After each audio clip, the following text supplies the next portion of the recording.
Selamat pagi anak-anak. Pagi. Apa kabar? Luar biasa. Fantastis. Yes. Baiklah, ada yang tidak hadir? Hadir aku. Iya, terima kasih. Sebelum kita memulai pelajaran, satu orang silahkan memimpin doa.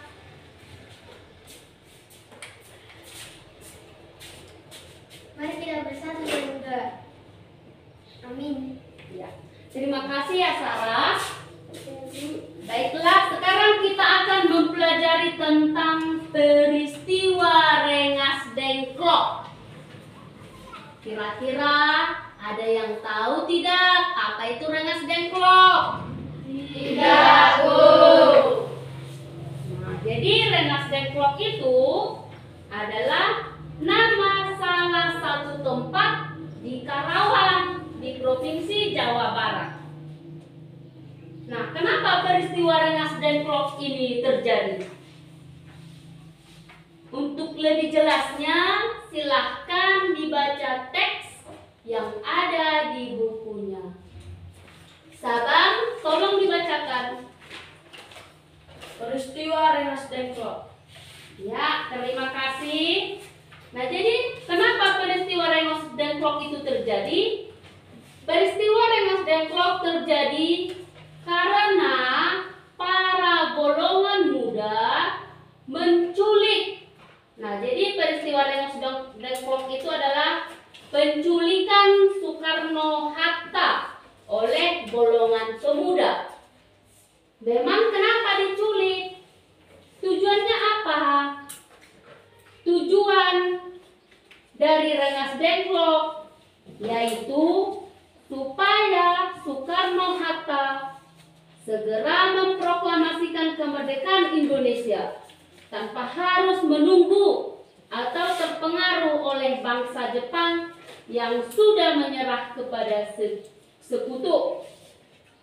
Nah, bagaimana kronologis terjadinya peristiwa ini? Bagaimana jalan ceritanya? Kenapa terjadi peristiwa Rengas Dengklok?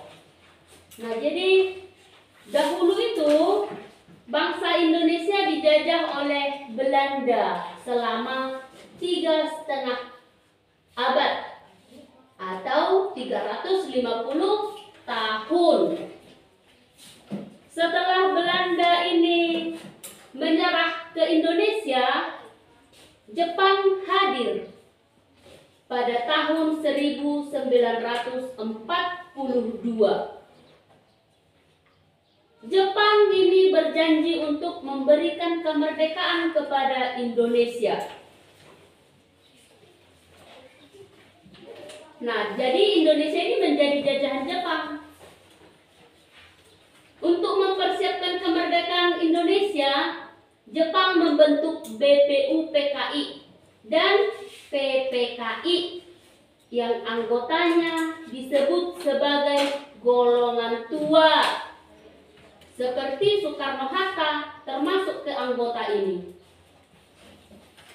Nah, tetapi hingga pada tahun 1945 janji Jepang untuk memberikan kemerdekaan kepada Indonesia itu tidak ditepati oleh Jepang. Sehingga golongan muda menculik golongan tua, yaitu Soekarno-Hatta diculik. Tujuannya supaya Soekarno-Hatta segera memproklamasikan kemerdekaan Indonesia. Nah, jadi setelah diculik ini, Soekarno-Hatta, ada golongan pemuda yang mengungsikan Soekarno-Hatta, yang merupakan perwakilan golongan tua menuju Rengas Dengklok.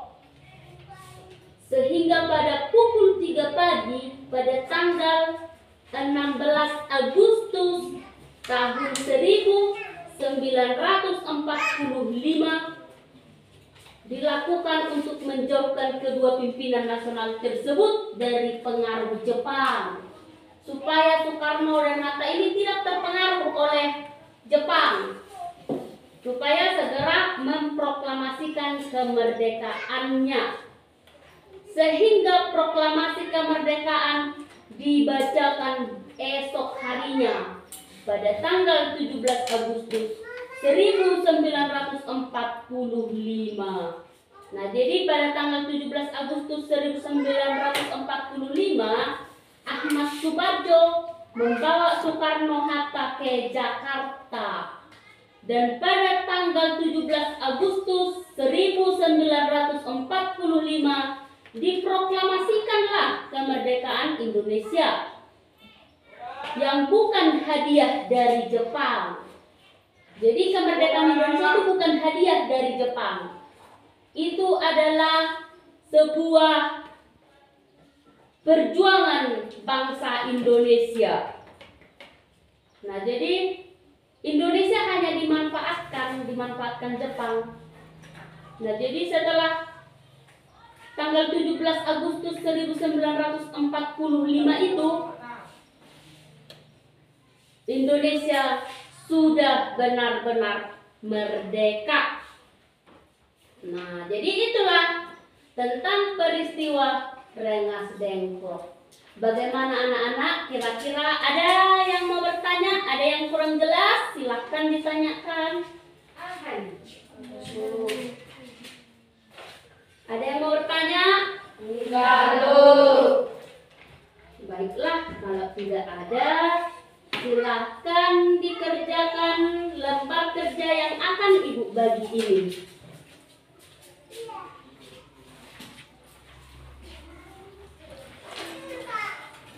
Silahkan dikerjakan ya.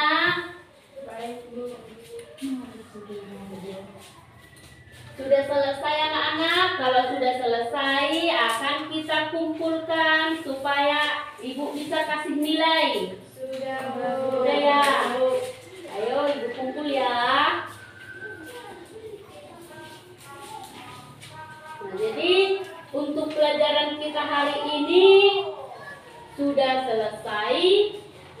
Untuk PR di rumah silahkan dikerjakan latihan soal halaman 56. Sudah dilihat buku teksnya halaman 56? Sudah, Bu. Itu PR-nya, jangan lupa untuk mengerjakan. Baiklah, terima kasih anak-anak. Sekian pertemuan kita hari ini. Sampai jumpa di pelajaran berikutnya.